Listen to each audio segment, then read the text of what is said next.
I'm sitting here at the Sea of Galilee, a place where Peter, James, and John received their call to the full-time ministry.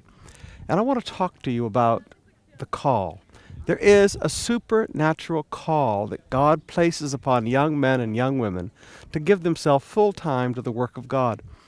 It amazes me as I look around the world today to hear stories like, number one, that in the United States they're losing a net loss of 5,000 pastors a year to the church. And I recently met a denominational official from Hong Kong who told me that the youngest pastor in their movement was now 40 years old.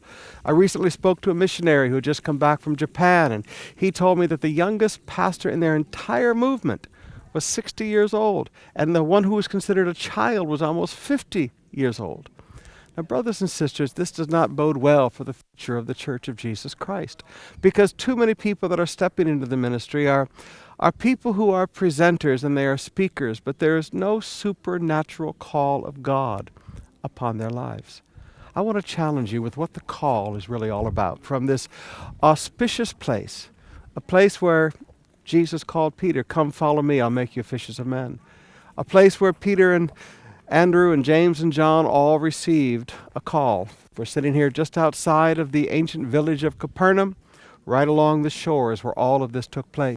The story begins with Jesus wanting to do some teaching, and the work of God was hindered because the crowd was so great that his voice could not carry and people could not hear, and he wanted to be able to teach well. So he looked at Peter and said, "Peter, can I borrow your boat?" And that's one of the first lessons you learn about the call of God. It comes to people who are willing to serve. It doesn't come to people who don't care about the work of God. It comes to people that are willing to sacrifice to serve. Though Peter and his crew on the boat had worked hard all night, they'd caught nothing, they were discouraged, they were despondent, whatever, that Jesus wanted to use the boat was the only thing that mattered. So they helped Jesus, and they worked hard, and they kept the boat stable and straight so that Jesus could speak. And then Jesus said, "Come on, Peter, let's go out." And he took them out, and he said, "Now, cast your nets." They said, "Jesus, we've worked hard all night, but because you say we'll do it, we'll do it." That's the second truth. A call comes to people who are willing to obey. When Peter did, he caught such a large catch of fish, he had to call partners to come and help. And you see a third lesson, that people who are called to the ministry are people who have generous hearts.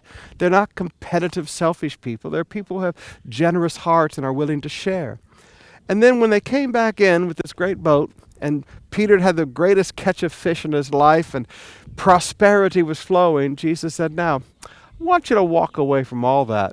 Come follow me, and I'll make you a fisher of men."